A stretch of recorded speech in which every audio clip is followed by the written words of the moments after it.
Halo, assalamualaikum. Waalaikumsalam. Baik, dengan siapa di mana? Saya Mbak Amba di Jogja. Baik, kita bersolawat terlebih dahulu. Allahumma sholli ala sayyidina Muhammad wa ala ali sayyidina Muhammad. Allahumma sholli wa sallim wa barik alaihi wa ala alihi wa sahbihi. Baik, silakan langsung bertanya kepada Buya. Assalamualaikum Buya. Waalaikumsalam warahmatullahi wabarakatuh. Semoga Buya dan ini selalu dalam lindungan Allah, Amin, amin, diberikan amin, umur amin. panjang, dalam ketaatan, serta sehat walafiat. Amin, amin, amin, amin, amin. Baik Buya, sih. saya ingin bertanya, apa hukumnya Buya kerja di Bank Indonesia? Apakah juga termasuk ke dalam riba Buya? Apa itu? Gimana? Coba diulangi lagi, diulang kembali pertanyaannya. Apa hukumnya Buya kerja di Bank Indonesia?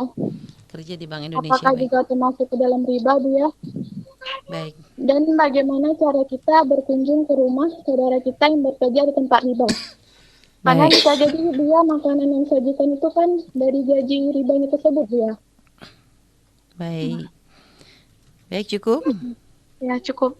Baik, terima kasih kepada Mbak Allah di Jogja ya. Baik, Buya, dipersilakan untuk langsung menjawab ya. Baik, bismillah. BI adalah kontrol dari bank semuanya. Jadi fungsinya adalah untuk, kalau tidak salah seperti itu, adalah bukan seperti bank-bank yang lainnya. Dan juga di dalam pemerintahan banyak hal-hal yang secara yakni pelaksanaannya adalah tidak sesuai dengan syariat. Akan tetapi hal itu memang sudah ada di tatanan pemerintahan tersebut, karena untuk kepentingan dan kemaslahatan negara itu menurut pemahaman negara itu sendiri. Dan karena memang negara kita bukan negara yang negaranya kaum muslimin, akan tapi undang-undang di dalamnya adalah bermacam-macam, maka siapapun yang ingin bekerja di negeri ini hendaknya memilih. Pekerjaan banyak yang bersih yang bersih banyak, jadi masih ada pilihan kita untuk mengambil pekerjaan-pekerjaan yang bersih, yang tidak ada bau-bau riba, tidak ada bau-bau kezaliman dan sebagainya, masih banyak.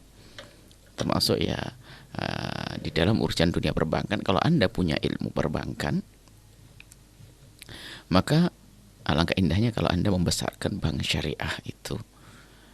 Mungkin Anda bertanya, bank syariah pun nanti kesananya juga dikontrol oleh BI. Nah, BI itu sebagai pengontrol adalah seperti sebuah, mungkin bisa kita gambarkan seperti negara itu sendiri.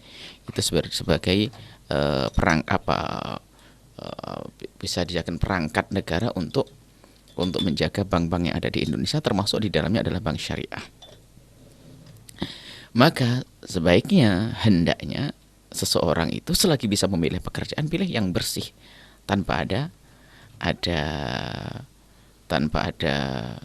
sesuatu yang meragukan atau bahkan mungkin ada keharaman, karena haram itu adalah urusannya nanti di akhirat. Nah, jika BI itu adalah namanya saja adalah bank, katanya di situ tidak ada, wallah alam, kita pengen tahu sesungguhnya tidak ada penyimpanan uang di sana dari individu, akan tapi BI itu hanya sekedar mengontrol dan sebagainya, maka itu beda, berarti dia seperti negara itu sendiri, seperti pemerintahan itu sendiri. Jadi kalau tidak ada BI bisa saja berantakan. Maka di sini sangat beda dengan bank konvensional. Wallah alam, kita pengen tahu sesungguhnya BI itu seperti apa sih? Karena BI katanya tidak meminjamkan kepada seseorang dan juga tidak seperti itu, akan tapi dia adalah mengontrol semua perbankan. Jika itu adalah yang mengontrol semua perbankan dan bukan meminjamkan kepada seseorang atau mengambil dari seseorang kemudian menjadi dikembalikan dengan ada kelebihannya dan sebagainya, maka BI adalah seperti instansi seperti yang lainnya, hanya namanya saja Bank Indonesia, bisa saja berarti itu. Jadi kita perlu keterangan yang sesungguhnya dari ahlinya ini. Kami mendengar hanya sekedar begitu. Kalau memang kasusnya semacam itu, BI ini adalah hanya namanya saja bank, yang bisa saja dirubah menjadi pengontrol bank Indonesia, bisa saja. BI itu adalah bisa dirubah menjadi judulnya saja, bisa dirubah menjadi pengontrol bank. Ini yang kami dengar, tapi kita perlu kembalikan kepada siapapun yang di BI. Jika BI adalah punya fungsi pengontrol dan tidak meminjamkan dan tidak ada orang punya tidak terima uang dari orang per orang untuk bisa dikembangkan di situ, maka dia adalah seperti seperti pengontrol, alat negara untuk mengontrol keuangan. Jika begitu kasusnya, maka tidak bisa disamakan dengan hukumnya bank konvensional.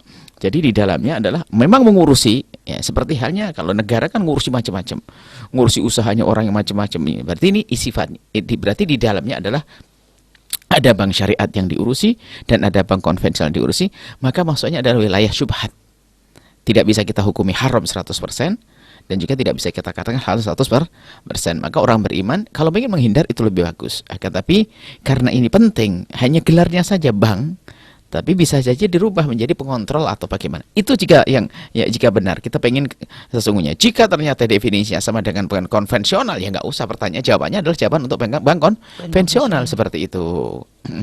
Kemudian pertanyaan yang kedua ada Cara berkunjung kalau ke rumah saudara. kalau rumah saudara, Anda perlu menjaga perasaan orang yang beriman tuh jauh lebih lebih penting. Nah, menjaga hati itu lebih penting. Karohmanya, kehormatan seorang muslim mukmin lebih penting. Jadi kalau memang Anda masih bisa menduga, bahwa di situ hartanya bukan harta bukan harta dari tempat riba, Ya, maka maksudnya sama subhat. Karena yang disajikan kepada Anda bisa saja yang halal, kan begitu, bukan yang haram. Nah, maka itu adalah subhat. Tapi kalau Anda yakin betul ini adalah dari yang haram, ini loh hasil riba saya, gaji riba saya, gaji kerjaan saya di tempat riba, ini loh, kan begitu ya. Ini, maka Anda tetap berkunjung ke tempat beliau, akan tapi hindari untuk mengambil makanannya. Kan bisa saja. Anda bisa saja dengan cara apapun ngobrol yang lama, yang asik tanpa harus makan dan sebagainya. Mungkin yang repot Anda dibawa ke rumah makan, harus makan gitu. Anda menghindari. Kalau memang itu dia tidak punya kerjaan lain kecuali itu. Ya. Dan Anda pun tidak perlu banyak bertanya. Selagi masih ada dugaan, ada halalnya, cukuplah. Tidak usah gimana, dari mana ini? Dari riba atau enggak? Itu menyakitkan hati orang. Ya. Jadi jangan berlebihan, akan tapi kita perlu waspada, hati-hati gitu saja. Kalau berlebihan nyakiti orang. Sebenarnya, Bu, ini dari mana, Bu? Biarpun itu harta halal, dia akan tersinggung karena Anda bertanya. Bertanya itu berangkat dari ada dugaan. Kan begitu, orang diduga kan nggak enak jadi. Ya. Jadi kita perlu mendengar saja mencari informasinya sederhana saja, tanpa harus detail-detail begitu. Anda tidak kerjaan yang lain, oh dia punya toko, ya sudahlah. Ya itu.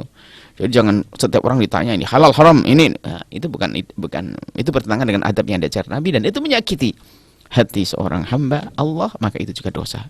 Seperti itu. Baik, subhanallah, terima kasih Bu ya atas jawabannya, dan tadi kepada hamba Allah yang bertanya, semoga bisa memahami yang Bu ya sampaikan.